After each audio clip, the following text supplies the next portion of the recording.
Hi எல்லாருக்கும். இந்த வீடியோவில் குரலினியனோட second month vaccination and also குரலினியனுக்காக நாங்கள் சேவிங்ஸ் ஆரம்பிச்சிருக்கோம். அது எந்த மாதிரி அப்படின்னு சொல்லிட்டு தான் இந்த வீடியோவில் பார்க்க போகிறோம். ஃபர்ஸ்ட் குரலினியனுக்காக போட்ட வேக்சினேஷன் 45th டே வேக்சினேஷன். அது எங்களோட சொந்த ஊரில் போட்டது. எப்பயுமே நம்ம ரெசிடெண்ட்டாக டியூரிங் ப்ரெக்னென்சியில் எங்கே இருக்கோமோ அந்த hospital or primary health centre தான் நம்மளோட சென்டராக இருக்கும். அதில் இருக்க நர்ஸ் தான் நமக்கு அலோகேட் பண்ணியிருப்பாங்க. அங்கேருந்து நம்ம ஹோம் டவுன் போகிறோம் அப்படின்னா அங்கே நம்ம விசிட்டிங் மதராக தான் போவோம். இந்த இடத்துல நான் 2 பேர்த்துக்கு தேங்க்ஸ் சொல்லணும். என்னை ரொம்ப ஃபாலோ பண்ணாங்க. நான் ரெசிடெண்ட்டாக இங்கேருந்து என்னோடய ப்ரெக்னென்சிக்காக என்னோடய ஹோம் டவுன் போனப்போ அங்கே நான் பழனியம்மாள் சிஸ்டர் அவங்க என்னை டேக் கேர் பண்ணிக்கிட்டாங்க. ஆனாலும் நாங்கள் போனதுக்கப்புறமும் நான் இங்கே ரெசிடெண்ட்டாக இருந்ததுனால எனக்கு கால் பண்ணி என்னட்ட எப்பயுமே தகவல் தெரிஞ்சுக்கிட்டே இருப்பாங்க. இது ஒரு கவர்மெண்ட் பாலிசி அப்படின்னா கூட நான் மறந்துட்ட சில விஷயங்களை எனக்கு கால் பண்ணி ஞாபகப்படுத்துவாங்க. பூவரசி சிஸ்டர் அவங்கள நான் ஃபஸ்ட் டைம் இந்த வேக்சினேஷன் போடுற அன்னைக்கு தான் பார்த்தேன். இங்கே சென்னை எனக்கு பூவரசி சிஸ்டர் அவங்க தான் கால் பண்ணி இந்த 2.5 மாதம் வேக்சினேஷன் போட்டுட்டிங்களா அப்படின்னு சொல்லிட்டு ஞாபகப்படுத்தினாங்க. நாங்கள் வந்துட்டு ஒரு 4 days கழித்து பையனுக்கு போட்டிருக்கணும். பட் நான் மறந்துட்டேன். 1 week கழித்து எனக்கு சிஸ்டர் கால் பண்ணி கேட்கும்போது தான் நாங்கள் போட்டோம். ஒரு 1 week இவனுக்கு லேட்டாக தான் இந்த 2.5 மாதம் வேக்சினேஷனே நாங்கள் போட்டோம். பட் 1 week லேட் ஆகிறதுல எந்த பிரச்சனையும் இல்லை அப்படின்னு சொல்லிட்டு சிஸ்டரும் சொன்னாங்க. வேக்சின் போட போகிறோம், ஃபஸ்ட் டைம் பையனை வெளியே கூட்டிகிட்டு போகிறோம் அப்படிங்கிறதுனால ஓரளவுக்கு அவனை கவர் பண்ணுற மாதிரி ட்ரெஸ்ஸஸ் நான் சூஸ் பண்ணியிருந்தேன். இந்த ட்ரெஸ் அவன் டெலிவரி ஆன ஹாஸ்பிட்டலில் அவனுக்கு கொடுத்த ட்ரெஸ்ஸு. அவன் டெலிவரி ஆகும்போதெல்லாம் இது அவனுக்கு பத்தலை. பட் இப்போ தான் அவனுக்கு இது பத்துது. பட் இன்னும் கொஞ்ச நாளில் இது பத்தாமல் போயிடும் அப்படின்னு சொல்லிட்டு இப்போ ரீசெண்டாக யூஸ் பண்ணிக்கிட்டு இருக்கேன். ஸோ இந்த ட்ரெஸ் அதுக்கப்புறம் மீஷோவில் வாங்கின கிளாத் டைப்பர் இது 2ஐயும் போட்டு தான் அவனை கூட்டிகிட்டு போயிருந்தேன். எப்பயுமே சிரிப்பு காட்டினா நல்லா தான் சிரிப்பான். ஆனால் அன்னைக்கு ரொம்ப நல்லா சிரிச்சிட்டு இருந்தான். ஊசி போட போகிறேன்னே தெரியாமல் சிரிச்சிட்டு இருந்தான். அதுதான் கொஞ்சம் கஷ்டமாக இருந்துச்சு. அதுக்கப்புறம் ஆட்டோ புக் பண்ணிவிட்டு ஆட்டோவில் ஏறி போகும்போதே அவனுக்கு ஏதோ டிஃப்ரென்ஸ்லாம் தெரிஞ்சிச்சு. நல்லா வேடிக்கை பார்த்துட்டு வந்துட்டு இருந்தான். ஆனால் மூஞ்சில் சிரிப்பே காணோம். அப்புறம் அங்கே ஊசி போடுற இடத்துக்கு போன வாட்டி அங்கே குழந்தைங்க நிறைய பேர் எங்களுக்கு முன்னாடி இருந்தாங்க. ஸோ அவங்களாம் அழுகிற சத்தம் கேட்டதுக்கப்புறம் அவன் ஆட்டோமேட்டிக்காக அவன் கிராங்கி ஆக ஆரம்பிச்சிட்டான். நான் தான் அவனை தூக்கிட்டு இருக்கேன். பட் இருந்தாலும் கொஞ்சம் அழுகுற மாதிரி ஆயிட்டான். அதனால் தூக்கிட்டு நடந்துட்டு இருந்தேன். ஊசி போடும்போது பயங்கரமாக துள்ளுனான். ஃபஸ்ட் டைம் என்ன பண்ணுறாங்கன்னே அவனுக்கு தெரியல. வலிச்சுதான்னு கூட எனக்கு தெரியல. ஆனால் செகண்ட் டைம் இந்த டைம் நல்லாவே அழுதான். அதுக்கப்புறம் ஆட்டோலேயே நாங்கள் ரிட்டர்னுக்கு பேசியிருந்தோம். ஸோ அந்த ஆட்டோலேயே வீட்டுக்கு இவனை தூங்க வச்சுட்டு தான் என்னோடய வேலைகள்லாம் நான் ஸ்டார்ட் பண்ணேன். அன்னைக்கு ஆனால் ஃபுல்லாக இவனை பார்த்துக்கிறது தான் வேலை. நான் வீடியோ எடுத்துகிட்டு இருந்ததே மறந்துட்டேன். இவன் தூங்கினா தான் நான் வேறு வேலைக்கே போனேன். அன்ஃபார்ச்சுனேட்டாக அன்றைக்கி என் ஹஸ்பண்ட் ஹோம் டவுன் போகிற மாதிரி ஆயிடுச்சு. எங்கள் கூட இல்லை. அவர் இருந்திருந்தானா எனக்கு இன்னும் நல்லா ஹெல்ப்பிங்காக இருந்திருக்கும். அன்னைக்கு எப்படியும் நான் இன்னும் கொஞ்ச நாளில் ஒர்க் போக போகிறேன் அப்படிங்கிறதுனால நான் இப்போ ஒரு ப்ராடக்ட் வாங்கியிருக்கேன். எதுக்காக அப்படின்னா ஸ்டெரிலைஸ் பண்ணுறதுக்காக. தம்பிக்கு ஒரே ஒரு பால் டப்பா தான் இது வரைக்கும் யூஸ் பண்ணிகிட்டு இருக்கோம். ஃபுல்லாக என்கிட்ட தான் ஃபீட் எடுத்துக்கிறான். பால் டப்பா அவ்வளோக்கா யூஸ் பண்ணுறது இல்லை. பட் ஆனால் இந்த வேக்சினேஷன் போட்ட ஒரு நெக்ஸ்ட் 3 days பார்த்திங்கன்னா என்கிட்ட அவன் ஃபீட் எடுத்துக்கவே இல்லை. எனக்கு என்ன ரீசன்னே தெரில. சரி நம்ம ரொம்ப ஸ்ட்ரென் பண்ணி தரதுனால அவனுக்கு ஏதாவது வலிக்குதா உடம்பு அப்படின்னும் தெரியல. சரி ஓகே பால் டப்பாவில் தந்தால் வாங்கிக்கிறான். பட் ஆனால் கொஞ்சம் கீழே சிந்துது. கான்சன்ட்ரேட்டாக வாங்கிக்கிறது இல்லை. ஃபோக்கஸ் இப்போ கொஞ்சம் கண்ணு தெரியறதுனால சுற்றி வேடிக்கை பார்த்துட்டே இருக்கான். ஸோ அதனால் எப்படியோ ஒன்று அவன் பால் குடிச்சிட்றான். பட் இருந்தாலும் அந்த பால் டப்பாஸ் எல்லாமே க்ளீன் பண்ணணும். ப்ளஸ் என் பம்பையும் நான் க்ளீன் பண்ணணும். அதனால் நான் ஸ்டெரிலைசர் ஆர்டர் போட்டு வாங்கிட்டேன். இது ஆர்ஃபர் ரேபிட்டோட ஸ்டெரிலைசர். எனக்கு ஸ்டெரிலைசர் கம் ஃபுட் வார்மர் 2மே வேணும். அப்படி இருந்துச்சு ஒரு ரெக்குவயர்மெண்ட். ஸோ அதனால் இது நான் சூஸ் பண்ணேன். அண்ட் ஆல்சோ ரொம்ப இனிஷியலே நான் லவ்லாப்போட இந்த கிளென்சர் வாங்கியிருந்தேன். ஸோ இதை யூஸ் பண்ணிவிட்டு ஃபஸ்ட்டு எல்லா பாட்டில்ஸு அண்ட் என்னோடய பம்பில் இருக்க சிலிக்கான் பேஸ் எல்லாத்தையுமே நான் அந்த கிளென்சர் போட்டு சுடு தண்ணியில் ஊற வச்சுட்டு அது எல்லாத்தையுமே ஃபஸ்ட்டு தேய்ச்சி கழுவிடணும். அது கழுவிட்டதுக்கப்புறம் தான் நான் அந்த ஸ்டெரிலைசரில் வைப்பேன். ஸ்டெரிலைசரில் வைக்கும்போது பார்த்திங்கன்னா 75 ml தண்ணி ஊற்றிட்டு உள்ள எல்லாத்தையும் ஓப்பன் ஃபேஸ் கீழே கமுந்திருக்கிற மாதிரி போட்டுட்டு நம்ம க்ளோஸ் பண்ணிவிட்டு லிட்டு க்ளோஸ் பண்ணிவிட்டு 100 degree செல்சியஸ்னு ஒரு மோடு இருக்கும். அந்த மோடை திருப்பி விட்டுட்டோம் அப்படின்னு சொல்லிட்டிங்கன்னா அதுவே ஆட்டோமேட்டிக்காக ஸ்டெரிலைஸ் பண்ணி முடிச்சுட்டு அதுவே ஆஃப் ஆகிடும். நீங்கள் பாட்டில்ஸ் வேணும்னா அப்போதைக்கு எடுத்து யூஸ் பண்ணிக்கலாம். இல்லையா அந்த ஸ்டெரிலைசருக்குள்ளவே வச்சுக்கலாம். அது ஸ்டெரிலைஸ்டாகவே இருக்கும். இதில் வந்து அந்த சிரப் கொடுக்குற ஸ்ட்ரிஞ்ச் இருக்குது பார்த்தீங்களா, அதை போட்டிங்க அப்படின்னா அது உருகி போயிடுது. ஸோ அதை போடாதீங்க. நான் அதில் இந்த வீடியோவில் அதை போட்டு வச்சுருக்கேன்.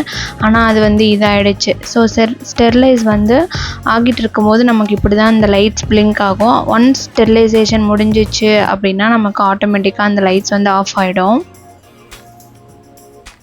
வேக்சினேஷன் போடுறதுக்கு முன்னாடி வரைக்கும் நல்லா சிரிச்சிட்டு இருந்த பையன் வந்து அதுக்கப்புறம் 1.5 நாள் சிரிக்கவே இல்லை. ரொம்பவே கஷ்டமாக இருந்துச்சு. அவனுக்கு ஏதோ ஒரு வகையில் ஃபீட் பண்ணுறது, அதுக்கப்புறம் அவனை தூளியில் போட்டு ஆட்டுறது, இதே தான் அன்றைக்கி மாறி மாறி வேலையாக பண்ணிகிட்டு இருந்தேன் ஃபுல் டைமாகவே. பட் எனக்கு ஒரு மாதிரி ஸ்ட்ரெஸ் ஆகிடுச்சு. அன்றைக்கி என்ன கிழமைன்னு எனக்கு சரியாக ஞாபகம் இல்லை. அதனால் எங்கள் அம்மாவை போய் நான் வந்து சிக்கன் எடுத்துகிட்டு வாங்கன்னு சொல்லிட்டேன். ஸோ வேறு வழி இல்லாமல் எனக்கு ஸ்ட்ரெஸ்ஸாக அதை போக்கிக்கிறதுக்காக நான் வந்து சிக்கன் பிரியாணி தான் அன்றைக்கி செஞ்சுருந்தேன். ஸோ அன்றைக்கி ஈவினிங்க்கு மேலே என்னோடய ஹஸ்பண்ட் வந்து ஊர்லேருந்து வந்துட்டார். ஸோ அவருக்காகவும் வந்து இது நான் ரெடி பண்ணியிருந்தேன். மெயினாக எனக்கு ஒரு மாதிரி ஆயிடுச்சு. ஸோ அதனால் நான் நல்லா சாப்பிட்டா தானே குழந்தைக்கும் நல்லா பால் கொடுக்க முடியும்னு சொல்லிட்டு நான் இந்த டெசிஷன் எடுத்திருந்தேன். அதுக்கப்புறம் என் ஹஸ்பண்ட் வந்ததுக்கப்புறம் என் அம்மாவையும் ஹஸ்பண்டையும் வந்து குழந்தைய பார்த்துக்க சொல்லிட்டு நான் முழுசாக சிக்கன் பிரியாணி செய்ய இறங்கிட்டேன்.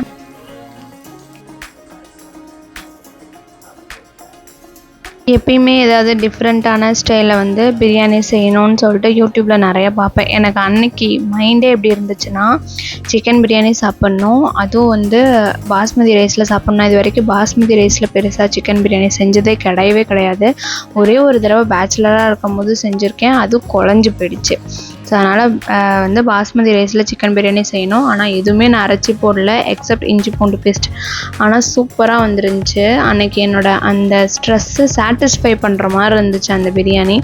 ஸோ அதை நெக்ஸ்ட் டே வச்சிருந்து வரைக்குமே நாங்கள் நெக்ஸ்ட் டே மார்னிங் கூட நான் சாப்பிட்டேன். சூப்பராக இருந்துச்சு. ஏன்னா நைட்டு தான் நான் செஞ்சேன் பிரியாணி. ஸோ நெக்ஸ்ட் டே மார்னிங்கும் சாப்பிட்டேன். என் பையனும் நல்லா தூங்க வச்சுட்டாங்க. நான் பால் பம்ப் பண்ணி கொடுத்துட்டேன், தூங்க வச்சுட்டாங்க. அதனால் சொல்லிட்டு கொஞ்சம் ஸ்ட்ரெஸ் ஃப்ரீயாக நான் பிரியாணி சாப்பிட்ருந்தேன். ஆஃப்டர் நல்ல ஒரு தூங்கி எழுந்திரிச்சதுக்கப்புறம் அவனை நல்லா தொடச்சி விட்டுட்டோம் ஈவினிங்க்கு மேலே. ஏன்னா வேக்சினேஷன் போட்டு ஒரு 2 days அவனை குளிப்பாட்டக்கூடாது.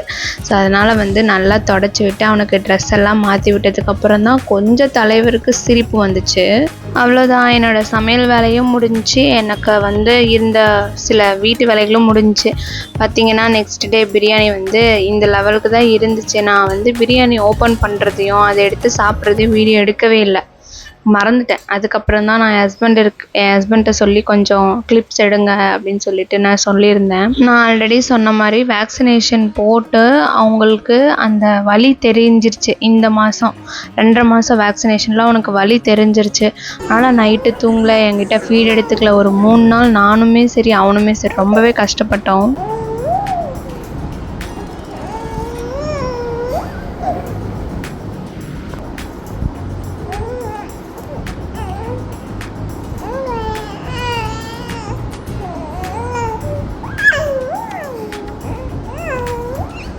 ஒரு நாளுக்கு அப்புறம் தான் இந்த சிரிப்பே அவன்கிட்ட வந்துச்சு. எனக்கு ரொம்ப ஹாப்பிப்பா. அதனால தான் அந்த மொமெண்ட் நான் வந்து கேப்சர் பண்ணேன்.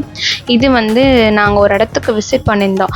அந்த இடத்துல பக்கத்தில் வந்து நான் ஒரிஜினல் யானைன்னு நினச்சி பயந்துட்டேன். ஸோ அதனால் அந்த வீடியோ நான் எடுத்திருந்தேன்.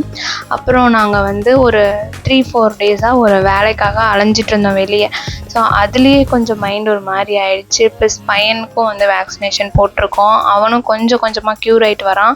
அவனையும் ஃபஸ்ட் குளிப்பாட்டணும், 2 days ஆச்சு அவனை குளிப்பாட்டணும்னு சொல்லிட்டு அவனையும் குளிப்பாட்டி விட்டு அவனை நல்லா பார்த்துக்கிட்டது. அதுக்கப்புறம் நாங்கள் வந்து ஒரு நாள் ஃபிஷ் எடுத்திருந்தோம். ஸோ வந்து நைட் நான் வந்து ஃபிஷ் குழம்பு வச்சுட்டு என் ஹஸ்பண்ட் வந்து ஃபிஷ்ஷை ஃப்ரைக்காக மேரினேஷன் பண்ணி வச்சுட்டாரு. ஸோ அவர் அன்றைக்கி நைட்டு ஊருக்கு கிளம்புறதா இருந்துச்சு. ஸோ ஃபிஷ் குழம்பு, சாதம், அப்புறம் மேரினேஷன் பண்ண ஃபிஷ் எல்லாமே வந்து ஃப்ரை பண்ணி கொடுத்தேன். நல்லா சாப்பிட்டு ஊருக்கு கிளம்புனாரு.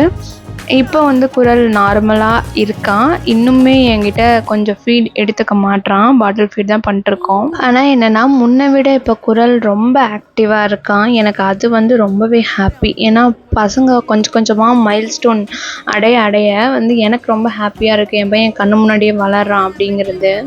குரலுக்காக நாங்கள் பண்ண வந்து சேவிங்ஸ் சொல்கிறேன். கோல்டு சேவிங்ஸ் தான். நான் கோல்டில் தான் எனக்கு இன்வெஸ்ட் பண்ணுறது தெரியும். அதை பற்றி தெரிஞ்சதுனால நான் அதில் தான் அதிகமாக பண்ணுவேன். ஸோ குரல் வந்து பிறந்து ஒரு கொஞ்ச நாள்லேயே டிஸ்சார்ஜ் ஆகிட்டு செகண்ட் அவனுக்கு வந்து நாங்கள் போயிருந்தோம் அவங்க பீடியாட்ரிஷியன் பார்க்குறதுக்கே செகண்ட் செக்கப்புக்காக போயிருந்தோம். அப்போ வந்து ஒரு கோல்ட் ரேட் வந்து பார்த்திங்கன்னா கொஞ்சமாக குறைய ஆரம்பித்த ஸ்டேஜ் அது. அந்த டைமில் நான் போய் வந்து கோல்டு சிட் போட்டு வந்துட்டேன் குரலினியனுக்காக. ஒரு பவுனில் வந்து அவனுக்கு கோல்டு சிட் போட்டிருக்கு. ஏன்னா பேபியோட ப்ராடக்ட்ஸ் எல்லாம் பார்த்திங்கன்னா அதிகமான வேஸ்டேஜில் தான் இருக்குது. ஸோ அதனால் நான் வந்து சிட் போட்டு எடுக்கலாம் அப்படின்னு சொல்லிட்டு மொத்தமாக அமௌண்ட் கட்டிட்டு அவன் பேரில் சிட் போட்டு வந்திருக்கோம். நான் கோல்டு சிட் மொத்த அமௌண்ட் கட்டுறேன் அப்படின்னாவே நான் லலிதா ஜுவல்லரி தான் ப்ரிஃபர் பண்ணுவேன். ஏன்னா அங்கே வந்து 5th மந்த்லேருந்தே நமக்கு வேணுங்கிறப்ப போய் நகை எடுத்துக்கலாம். ஒவ்வொரு மந்த்துக்கு அந்தந்த மந்தோட வேஸ்டேஜ் வந்து நம்ம குறையும். இப்போ ஃபார் எக்ஸாம்பிள் 5th மந்த் நீங்கள் போய் நகை எடுக்கிறீங்க, சிட் க்ளோஸ் பண்ணினா 5% வேஸ்டேஜ் குறைச்சிப்பாங்க அந்த மாதிரி. அது மட்டும் இல்லாமல் நீங்கள் சிட் போடுற அன்னைக்கு இருக்கிற கோல்டு ரேட்டுக்கு உங்களோட இதை லாக் பண்ணிவிடுவாங்க. எத்தனை கிராம் போடுறீங்களோ அத்தனை கிராமுக்கு லாக் பண்ணிவிடுவாங்க நீங்கள் கொடுக்குற அமௌண்ட்டை. ஸோ இது அதுக்கப்புறம் கோல்டு ரேட் குறைஞ்சதுனா கூட நீங்கள் லாக் பண்ணது தான். ஒருவேளை அதிகமாச்சுனாலும் நீங்கள் லாக் பண்ணது தான். எனிஹவ் உங்களுக்கு வந்து 11 மந்த்ஸ்க்கு அப்புறம் நீங்கள் போய் நகை எடுக்கும்போது கோல்டு ரேட் நீங்கள் போட்ட அன்னைக்கு விட அதிகமாக தான் இருக்க போகுது. ஸோ லாபமாக தான் இருக்கும். இன்னொரு விஷயம் என்ன அப்படின்னா, நீங்கள் 3% ஜிஎஸ்டி கட்டுறதும் நீங்கள் சிட் போடுறீங்கல்ல அன்னைக்கு என்ன 1 கிராம் கோல்டு ரேட்டோ அந்த கிராமுக்கு தான் கால்குலேட் பண்ணுவாங்க அந்த 3% ஜிஎஸ்டியும். ஸோ இதுதான் நாங்கள் குரலினியனுக்காக ஃபஸ்ட்டு பண்ணியிருக்க சேவிங்ஸு. ஸோ இவ்வளோ தான் இந்த வீடியோ முடியுது. உங்களுக்கு இந்த வீடியோ பிடிச்சிருந்தா லைக், ஷேர், கமெண்ட் பண்ணுங்கள். மறக்காமல் நம்ம சேனலுக்கும் சப்ஸ்கிரைப் பண்ணிவிட்டு உங்கள் ஃப்ரெண்ட்ஸ் அண்ட் ஃபேமிலிக்கும் ஷேர் பண்ணுங்கள். ஓகேப்பா, இதே மாதிரி நெக்ஸ்ட் ஒரு வீடியோவில் பார்க்கலாம் அண்ட் யூஸ்ஃபுல்லான இன்ஃபர்மேஷனோட.